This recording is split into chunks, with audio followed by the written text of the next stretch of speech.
Nutautinimo politika Rusijos imperijoje. Buvusi senoji Vilkijos klebonija Kauno Mažojoje gatvėje. Atsitiktinai šitą namą papuoliau ir labai keista, kad, tarkim, folkloro aš ne tai, kad nemėgau, bet mano gyvenime jo nebuvo, man atrodė tokia nuobodybė. Gyvenimas pilnas atsitiktinumų, ar tiesiog ilga sutapimų grandinė. Kartą su Kauno paminklosaugos klubo Atgaja bendražygiais Arūnas iškeliavo į Kaukazą. Ir kalnuose vieną kartą tiesiog sėdėjom, šalia sėdėjo tas mūsų senelis vadinamasis, Arvydas Rukšėnas. Ir jau virš debesų kažkur tai buvom, neatsimenu, koks ten tas aukštis ir nesvarbu. Buvo labai gera tiesiog. Laisvė, šiukšlių nėra, žmonių nėra, jokios valdžios nėra. Mes ir ieškodom tokių vietų. Ir staiga aš prisiminiau vaikystę, o vaikystėje mane išvarė iš karo muziejaus už tai, kad ranką kalaviją paliečiau. Ir man buvo šaus tokia vaikiška keršto planas toks, kad užaugę sukursiu muziejų vaikam, viską leisiu jiem rankomis liest, o suaugusiem nieko neleisiu. Ir aš papasakau tam bičiuliui. Ir tuo ir baigėsi. Bet tai buvo tik pradžia. Neveltui sakoma, garsiai nesvajok ar neprasitark. 82 metų ruduo jis man skambina, sako, Arūnai, ir nenori būti direktorius. Sakau, koks da direktorius? Na, perskaitė laikraštį ir Kauno rajono, kad ieško žmogaus, kuris sukurtų kitokį muziejų. Tai sąlygos tokios, kad jis mane pradėjo kalbinti, sakau, žinai, aš Arvydai nelabai išmėgstu nuo vaikystės muziejų. Man labai norėdavosi viską liest, o žinia, kad nevalia. Sako, tau ten patiktų? Muziejų kur tam? Sakau, kas man patiktų? Sako, ten reiks gyventi ir būti ir direktorių, pečkų, ir valytojų, sodininkų, nu, žodžiu, viskuo. Mane tai sudomino ir aš tuomet pasiteiravau, sakau, kam skirtas muziejus? Sako, kažkokiam Antanui Juškai. Aš sakau, čia tas garsus astronomas? Ne, sako, jisai liaudies dainas rinko, sakau, na jau ne. Bet jis mane įkalbino, kadangi, kaip minėjau, buvo didelis autoritetas, nusileidau juolap manydamas, čia nieks mane vis tiek neskirs. Bet tai kuriozas įvyko. Apie 9 mes buvom, nes visas sąrašėlis. Šiaip aš prisistačiau, pasisakau, sutinku būti direktorius. Tiesiog susirankiau pagal vardų rodiklės, kur Juška minima, pasirodo nemažai literatūros. Skaitau, tarkim, Basanavičius savo raštuose, čia sakiniu tik gabaliukas, kad Antanas Juška savo gyvenimu ir darbais užsipelno amžinos ir nevirstančios garbės. Ten rašo, kad jo ten sukauptame žodyne istorikai ras ten tiek lobių ir verčia suklust. Dar daugiau nustebino Tumas Vaižgantas, kuris matyt rėmėsi galbūt Augusto Šleicherio spausdintų darbų teiginiais. Netgi Tumas Vaižgantas skaitė paskaitą Vytauto Didžiojo universitete, išskirdamas ypatingai, visas ciklas buvo apie labai svarbius pirmam tam atgimimui žmonės, kurie būdino tautinę savimonę. O ypatingą vietą paskiria tiem nežinomim beveik žmonėm Antanui ir Jonui Juškai. Lietuvai atkūrus valstybingumą, buvusioje senojoje Vilkijos klebonijoje, kurios sienos mena 300 metų senumo istoriją, buvo nuspręsta įkurti muziejų. Arūnas iš Kauno laimi konkursą ir tampa muziejaus direktoriumi. Ieškodamas eksponatų, Arūnas pradeda minti ne tik Vilkijos, bet ir Aukštaitijos miestelių namų slenksčius. Nors kalbina jau 4 kartos nuo kunigo Antano Juškos gyvento laiko žmonės, išgirsta neįtikėtinų, tarsi eilėraščius išmoktų istorijų. Randa Basanavičiaus raštuose minimus kalbos lobius ir asmeniškai įsitikina, kad Antanas Juška savo gyvenimu ir darbais nusipelno amžinos ir nevystančios garbės. Arūnas Sniečkus gyvena muziejuje ir muziejumi. Jis yra ir direktorius, ir pečkurys, ir muziejaus rinkinių saugotojas bei valdytojas.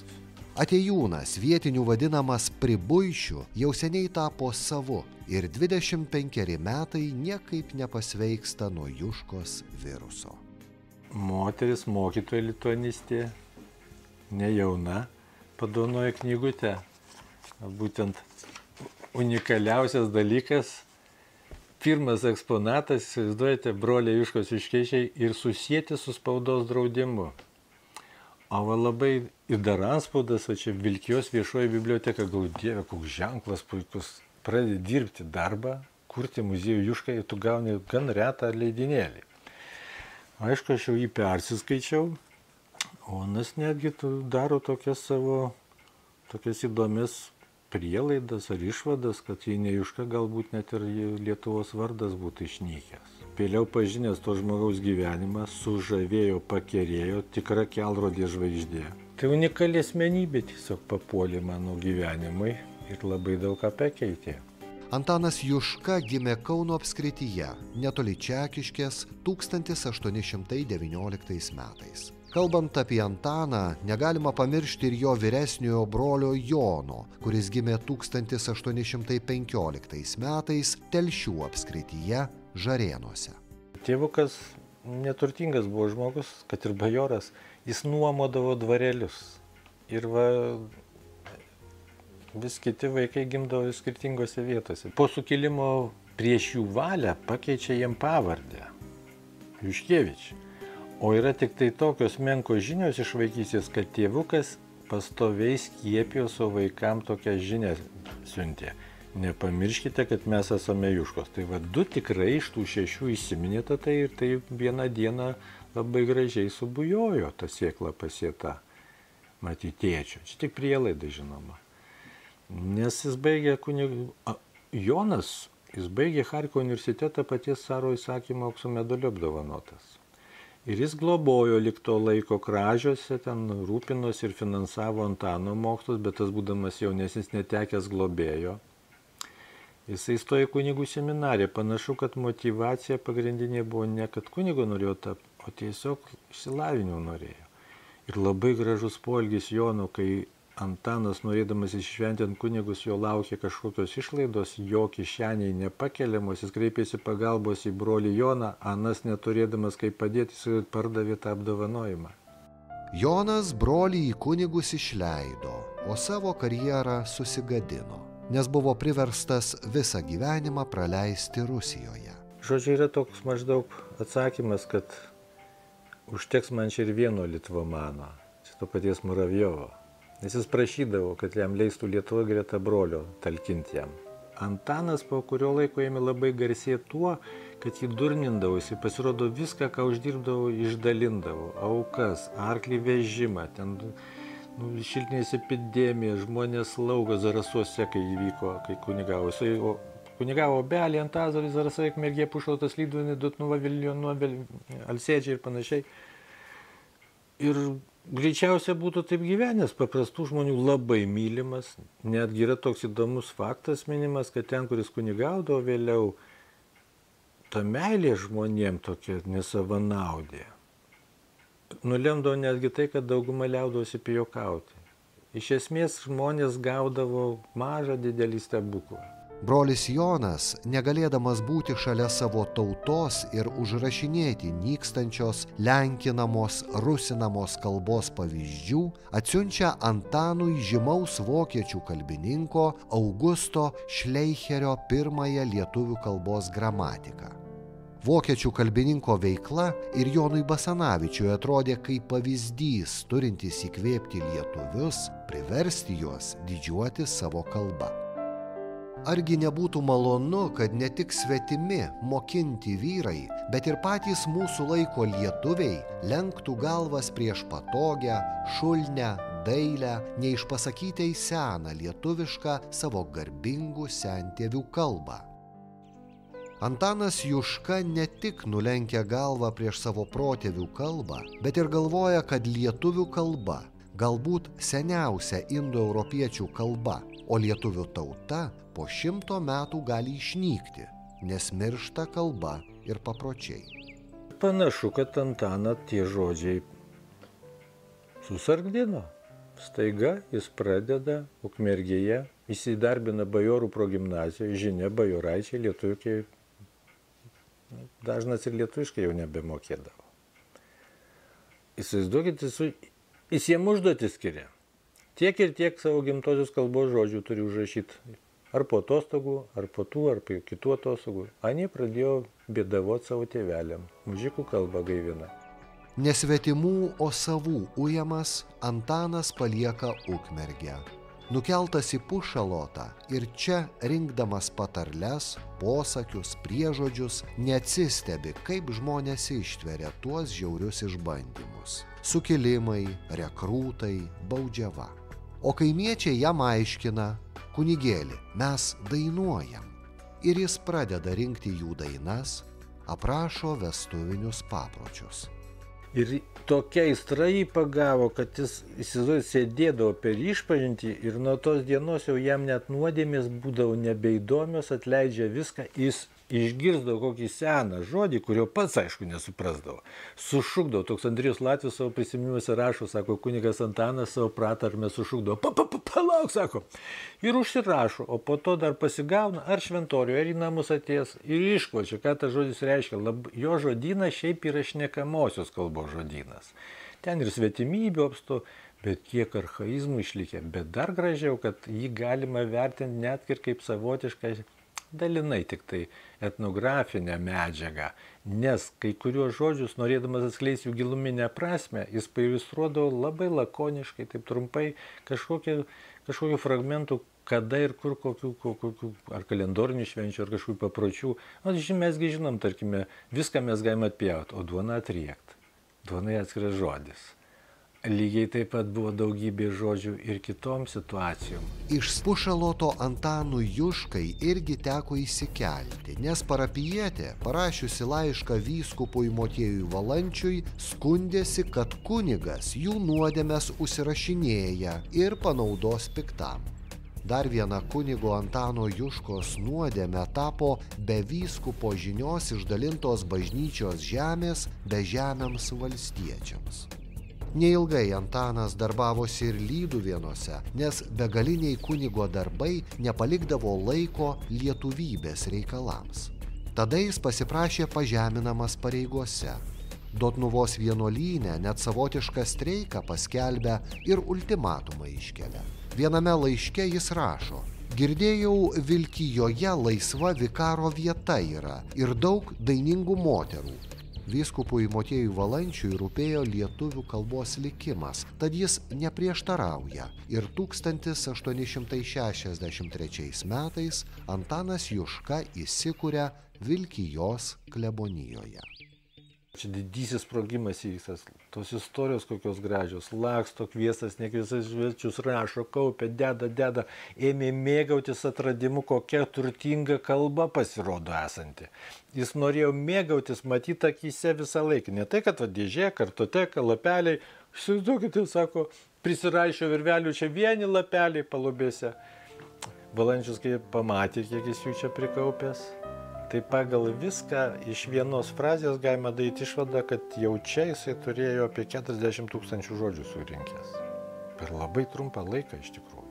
Ko tik jis neprisigalvodavo čia. Čia savotiškai surengė pirmą Lietuvoje dainų konkursą. Norėdamas dainų daugiau užrašyti, jisai, įsivaizduokit, susitaupo pinigų, kas po kurio laiko labai nuliūdina parapijiečius ir net pasklinda iš kalbos, kad matyt kunigas pasveiko, nagai kaip ir visiems į save užlinko, o jisai tikslą sugalvojo. Už sutaupytus pinigus Antanas Juška Kaune nusiperka didelę šilkinę skarą.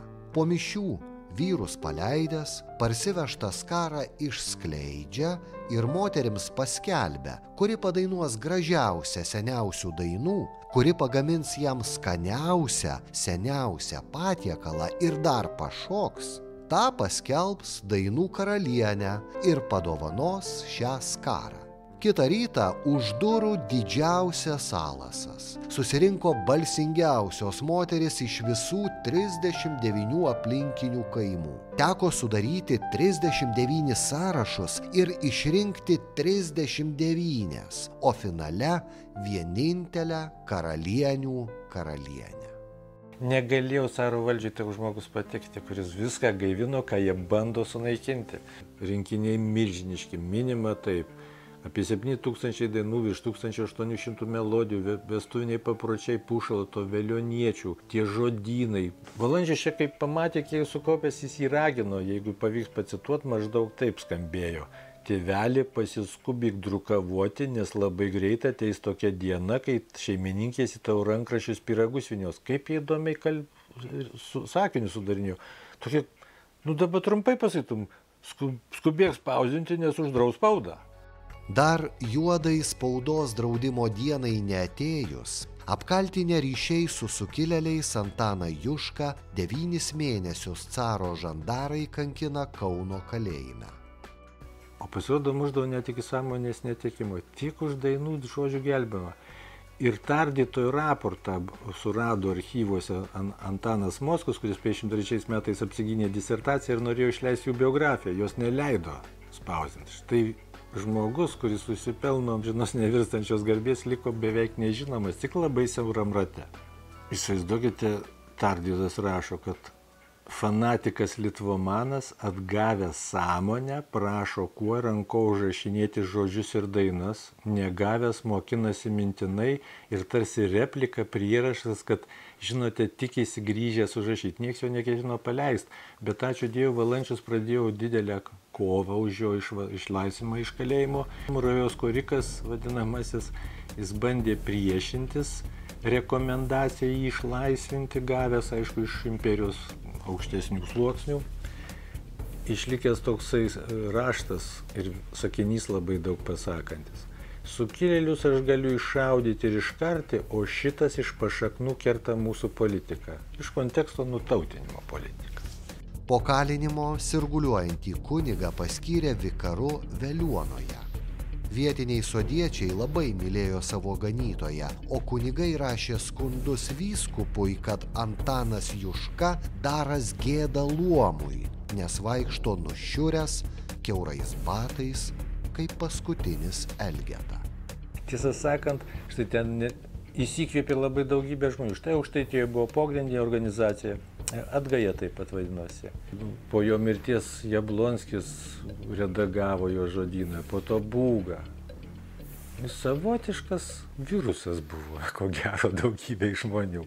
O rezultatas, tokius gražius turim, kad vis dar savo kalbą šiaip netaip kalbam, nors net Juška patyrė jau praradimus milžiniškus, kai jis užrašė, grįžtų prie to, kad amžininkai minė, vieni kas virš 700 000, o profesorius Boduenas de Courtenay, prancūziškos kilmės, šiaip ir Krokuvos, ir Kazanės profesorius, minė, kad 80 000 žodžių užrašė. O juk atminkim, kad jis išvertė visus į lenkų kalbą, į rusų net kalbą brolio Padamas. Ir dar gyvenimo saulėlydį Alsėdžiuose tarnaudamas sugebėjo dar 6000 žodžių žodyną latvių kalbą paleisti į pasaulį. Tiesa, nespausdinus, tik išsiuntė į Latviją, jie jį iškart paskelbė savo garbės nariu. O Lietuvoje, matote, netgi 200 metų, kai jam suėjo, nesugebėjo valstybė paskelbti Juškos metais. O būna keistumų tokių istorijų. Būdamas 60 ir blogėjant sveikatai, Antanas persikėlė gyventi pas brolį Joną į Kazanę. Gyventi jam buvo likę tik 1 metai. 1880 metų lapkričio 1 dieną brolis Jonas štai parsineša tokią knygą, čia ne tas pats egzempliorius, paduoda jam į sveiką ranką, nes kairė ranka buvo paralyžiuota, gal insultas, nėra jokių žinių. Ir jis miršta su ta knyga, rankose džiaugsmo akimirka, bet paprašo, kad brolis Jonas slapta atvežtų į Lietuvą tą knygą. Jo karalieniai tokie rožiai. Ta knyga pateko į Lietuvą, slapta, buvo saugoma, slepiama tos karalienės. 20 amžiaus pradžioje tą knygą iš jos išprašė toks kunigas Montvila, talkinės leidžiant Seinuose laikraštį tokį Šaltinis. Jis ketino jau irgi už lietuvišką veiklą, buvo persekiojimas šiek tiek, tai jisai bijodamas nepatekti į kalėjimą, nutarė bėgti į Ameriką, ją spausdint, daugint, bet įsėda į Titaniką. Prieš 10 metų tą knygą iš Titaniko iškelia. Kartą amerikiečiai lankytojai iš San Francisko pasiteiravo, kodėl Antano ir Jono Juškų muziejuje šalia kažkokios bobutės kabo ir Titaniko nuotrauka. Išgirdę faktais nepatvirtintą versiją, pasisiūlė paskambinti filmo Titanikas kūrėjui Jamesui Cameronui ir išsiaiškinti tikrąją Antano Juškos knygos lietuviškos dainos pirmojo tomo istoriją. Ir čia stovėdamas skambina, tas patvirtino, tik pasakė dar, kad labai ilgai negalėjo suprasti, kokia kalba, lotyniškos kalbos, tai kur ten nedažnai papuola. Iki paskutinio gyvenimo atodusio dirbęs prie lietuvių bylos, praėjus 6 metams po jaunesniojo brolio Antano mirties, Kazanės Arsko kapinių katalikų sektoriuje atgulė ir Jonas Juška. 3 kartus 1952, 1965 ir 1976 buvo bandyta parsivežti brolių palaikus į Lietuvą.